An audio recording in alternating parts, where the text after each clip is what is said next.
Bonjour à tous et bienvenue sur ce rendez-vous hebdomadaire qui vise à analyser et détailler les positions et les conseils des grandes banques sur le Forex pour la semaine du 13 juin. En tout cas, les positions qui sont dans notre portefeuille de conseils en ce premier jour de la semaine du 13 juin. Alors comme d'habitude, je vais d'abord vous demander de confirmer que vous m'entendez bien et que le retour d'image est également correct pour qu'on puisse démarrer.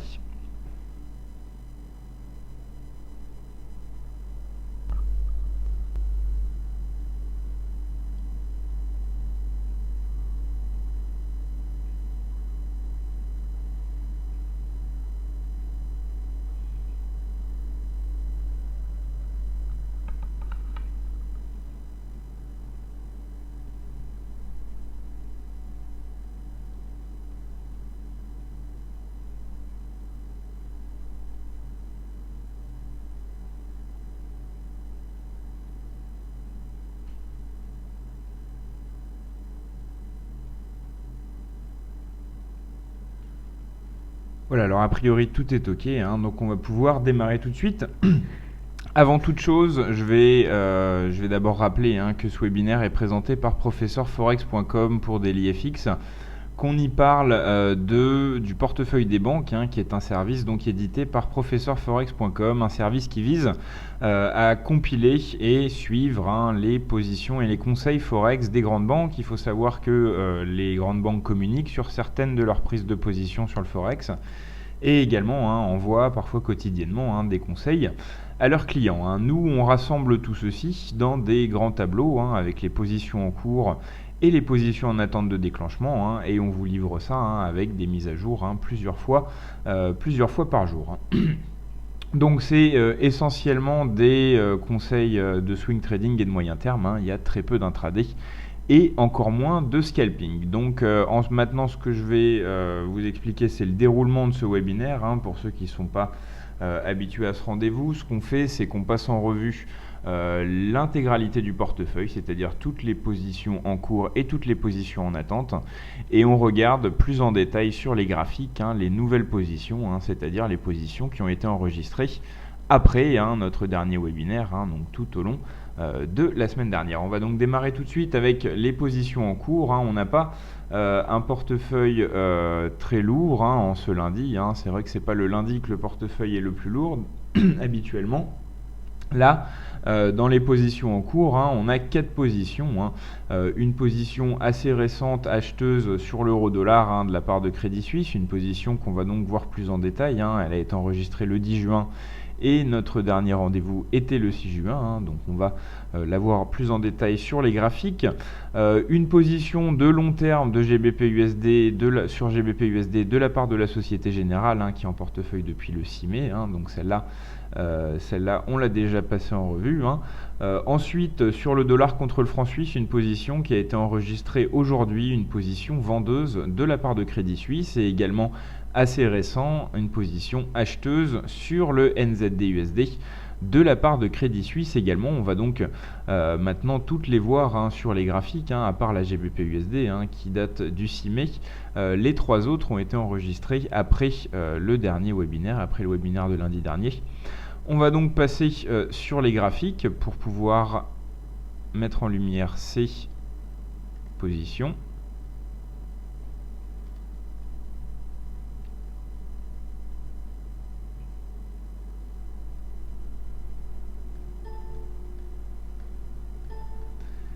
Voilà. Alors,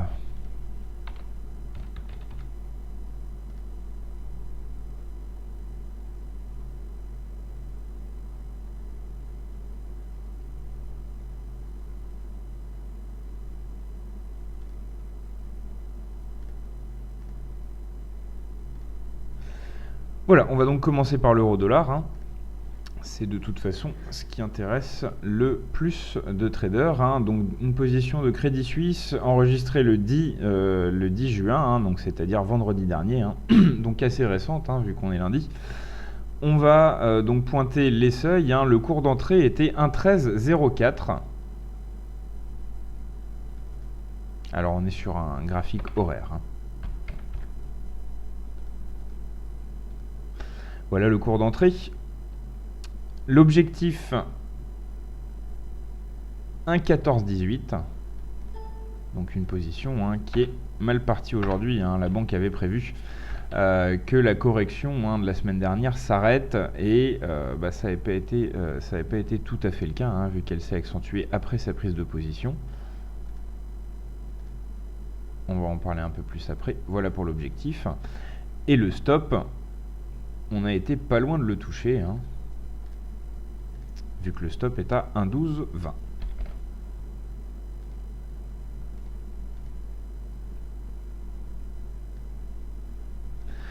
Voilà, donc un stop, une position, je rappelle, qui a été prise le 13, qui a été prise le 10 juin dernier, donc on va dire à peu près par là.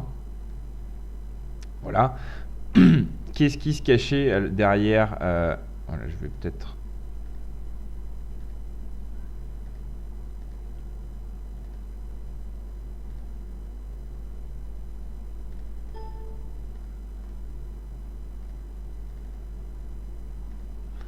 mettre plus en lumière, plus facilement en lumière. Voilà, donc c'est par là que la position a été prise. Donc qu'est-ce qu'on peut dire sur cette position ? Je pense que la banque a observé la baisse et s'est dit que ça serait certainement pas sous les 1,13 et donc s'est mis à acheter autour de 1,13. On a un cours d'entrée à 1,1304 avec pour objectif de revenir vers les derniers sommets qui étaient là sur les 14,14. La banque avait prévu de revenir sur les 14,18 précisément.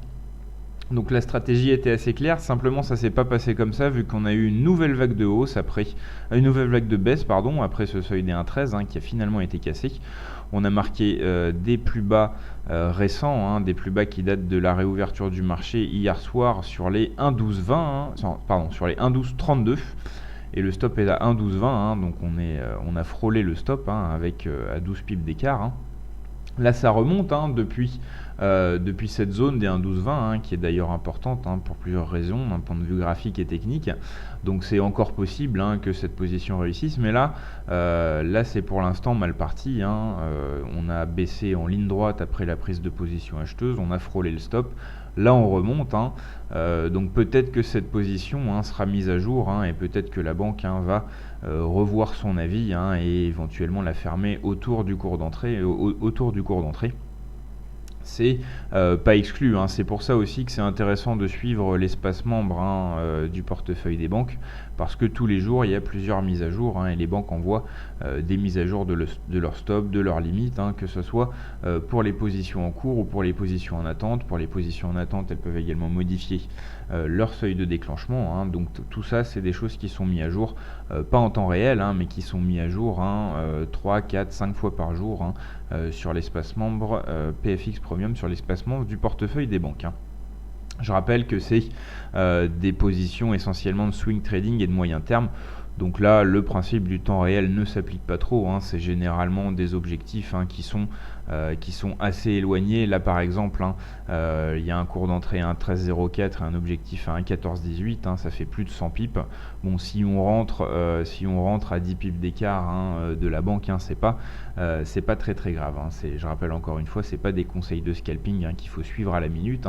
C'est des conseils assez faciles à suivre. C'est des conseils qui sont assez tolérants. C'est-à-dire que vous pouvez à la limite consulter les conseils 2-3 fois par jour, ça suffit pour ne rien louper et pour pouvoir suivre les conseils qui vous intéressent au moment où il faut les suivre.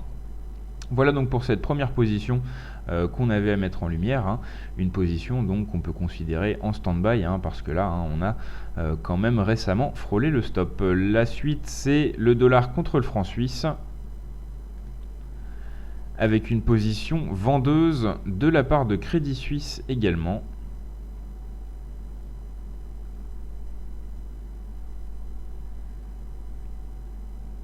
Une position enregistrée aujourd'hui. Le cours d'entrée est de 96,60.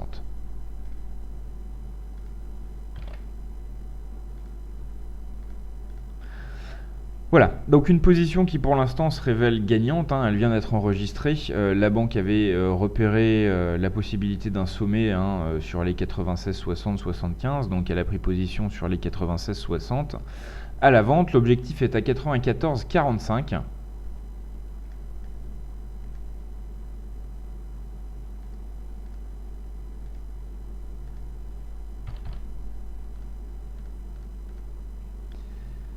Et le stop est à 97,23.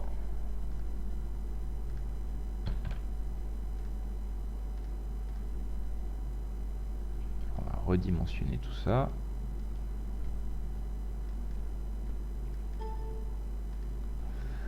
Voilà.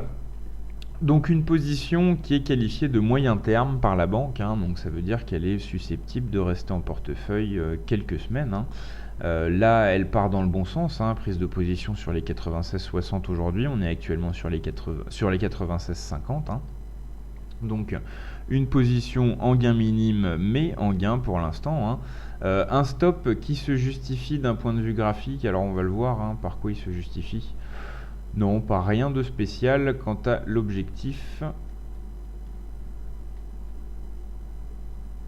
Sur les 94,45. Voilà, l'objectif par contre, hein, l'objectif il correspond très clairement hein, au creux marqué le 3 mai. Hein. Comme on le voit ici, c'est assez clair. On va peut-être passer en données 4 heures, hein, vu que c'est une position de moyen terme. Voilà, hein, là on le voit plus facilement hein, que effectivement l'objectif hein, c'est sans doute hein, ce plus bas hein, qui est dans le viseur de la banque. Hein.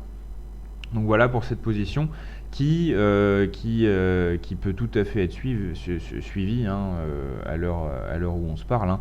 Elle a été enregistrée aujourd'hui, on est encore très proche du cours d'entrée. On voit que le stop est assez serré par rapport à l'objectif. On voit que l'objectif se repose au moins à première vue hein, sur des éléments graphiques concrets. Ça a l'air pour l'instant d'être une position hein, qui ne ressemble pas à ce stade à une erreur. Hein. On termine avec les positions en cours avec NZD-USD. NZD-USD, une position acheteuse enregistrée vendredi dernier. Et donc là, on le voit, hein, c'est sans doute une position hein, qui va être plutôt neutre. Alors on va voir le cours d'entrée. Le cours d'entrée était à 70,94.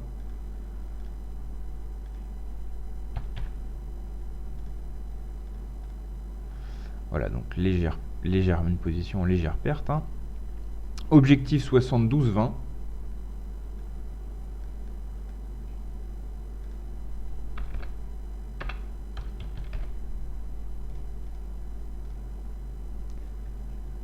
Stop 69,80.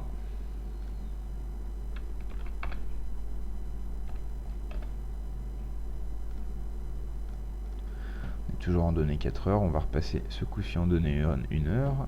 C'est une position de plus court terme hein, compte tenu des seuils.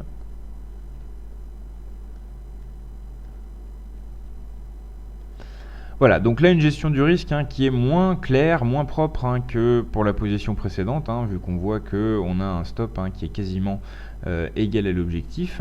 On voit aussi que c'est une position qui est mal partie mais qui se rattrape. Hein. On a atteint des plus bas sur les 70-30 environ sur NZD-USD. Là depuis on se reprend. Bon, on va avoir un obstacle hein, clairement sur le seuil psychologique des 0,71, hein, mais après tout c'est une position qui est de moyen terme, hein, donc elle a encore le temps de se développer et globalement hein, on voit que là au premier coup d'œil en tout cas hein, la tendance elle reste haussière. Hein. Il y a eu certes un petit coup de faiblesse, hein. On voit qu'il y a une ligne de tendance qui a peut-être été testée, on peut la tracer. Bon, on peut en tracer plusieurs des lignes de tendance. Donc oui, il y a des petites alertes hein, sur la tendance. Il y a des petites alertes sur la tendance en cours. Mais bon, pour l'instant, hein, globalement, ça reste un biais haussier. Hein, donc la position n'est pas complètement remise en question. Hein. Voilà pour cette dernière position en cours du portefeuille, position NZD-USD. On va maintenant passer aux positions en attente. Les ordres limites en attente. On en a 3 nouveaux hein, par rapport à notre dernier webinaire. Hein. On en a un en attente de long terme de la part de Morgan Stanley hein, qui a été enregistré le 3 juin, mais celui-là on l'avait déjà vu. Ensuite on a eu un ordre enregistré de la part de Crédit Suisse pour GBP-USD. Crédit Suisse, hein, une des seules banques réellement actives en ce moment. Ensuite, Euro-Yen également un ordre limite de vente hein, de Crédit Suisse et sur le dollar contre le dollar canadien hein, un ordre limite de vente également de la part de Crédit Suisse. On va les voir donc sur les graphiques.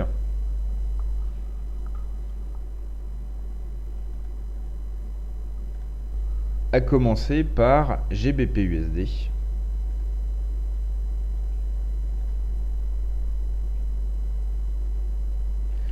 GBP/USD avec donc un ordre limite de vente avec un cours d'entrée à 1,4725.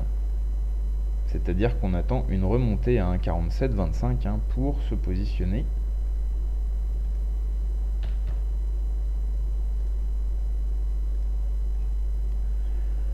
Une fois qu'on sera positionné à la vente sur les 1,4725, l'objectif sera de 1,4360.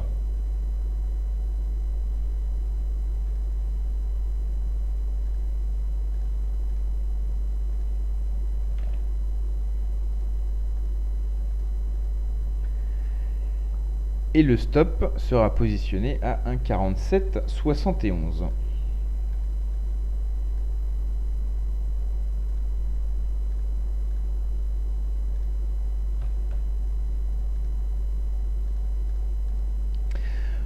Voilà, donc un stop serré, là une gestion du risque,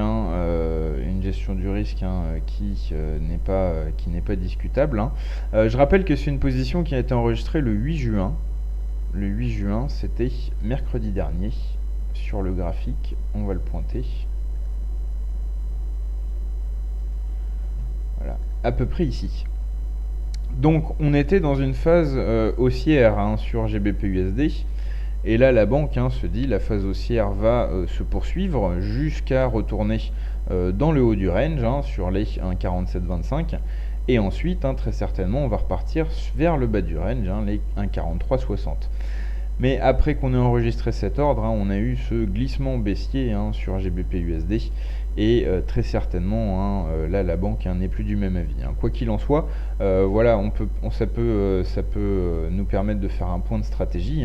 On voit là très clairement que depuis la fin du mois d'avril, il y avait un range avec une borne basse sur les 1,4360 et une borne hausse à peu près sur les 1,47, 1,47, 20, 30, 50.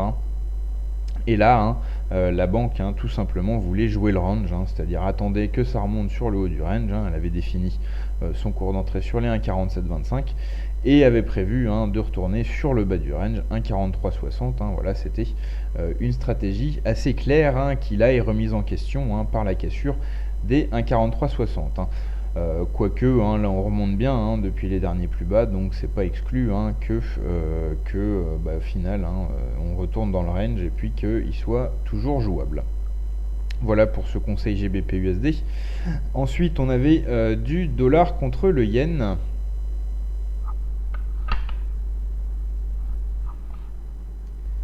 Dollar contre le yen, également une position enregistrée le 8 juin. Donc un ordre limite de vente avec un ordre limite de vente avec un cours d'entrée à 121,70.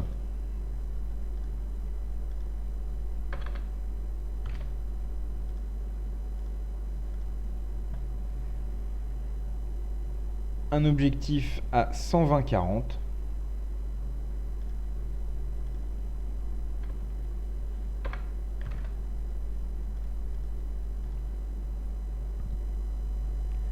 Et un stop à 122,15.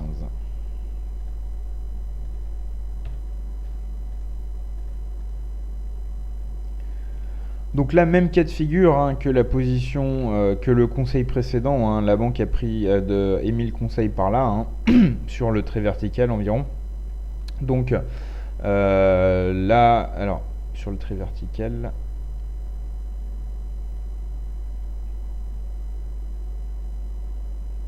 Voilà, non, celle-là date d'un peu plus loin. Oui, voilà, donc juste après, juste sur cette baisse à peu près. Voilà, je regarde les données détaillées. Et donc prévoyez une remontée à 121,70 pour qu'on puisse se positionner, à la vente en direction des 120,40, un seuil qui avait déjà été touché. Donc là, pareil, c'est pareil, même cas de figure que la situation, que le conseil précédent. Là, on est descendu très certainement plus bas que ce que la banque l'avait prévu. On a même testé les 119 sur le dollar contre l'euro-yen, pardon. Donc là, une baisse qui commence à être significative. On voit bien que ce qui se transformait, ce qui ressemblait à une consolidation légèrement baissière depuis le début du mois de mai, commence de plus en plus à ressembler à une tendance baissière. Donc là, la banque a peut-être raté le coche sur sa position vendeuse et sur son conseil vendeur. Elle va très certainement remettre à jour son conseil. D'ailleurs, ce seuil des 120,40, il reste important, il reste potentiellement utilisable, non plus comme objectif, mais pourquoi pas comme point d'entrée. Là, effectivement, compte tenu de la configuration graphique actuelle, bon, il semblerait pas idiot d'essayer de se positionner à la vente sur les 120,40 en allant viser un seuil au-dessus, légèrement au-dessus des 119. Mais là, ça sort du contexte de notre webinaire qui parle des conseils émis par les banques. On termine avec le dollar contre le dollar canadien, toujours ordre limite de vente, cours d'entrée 1,2816. Alors voilà, là, qui est intéressant parce que c'est une position qui s'est déclenchée pendant que je vous parlais. On voit que là, enfin, qui s'est déclenchée très récemment. Cours d'entrée 1,2816. Donc, je vais le pointer. Un déclenchement tout frais, donc. Position vendeuse, objectif 1,2465. Un peu moins de 400 pips d'objectif.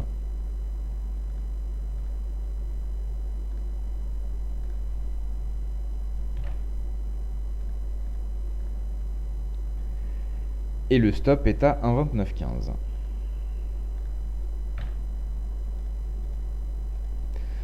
Donc là, une gestion du risque qui est également tout à fait correcte. Une position qui vient de se déclencher. Le cours d'entrée des 1,2816 a été touché grâce à la récente vague de hausse sur USD-CAD. On voit d'ailleurs que le seuil était bien vu que ça commence déjà à faiblir.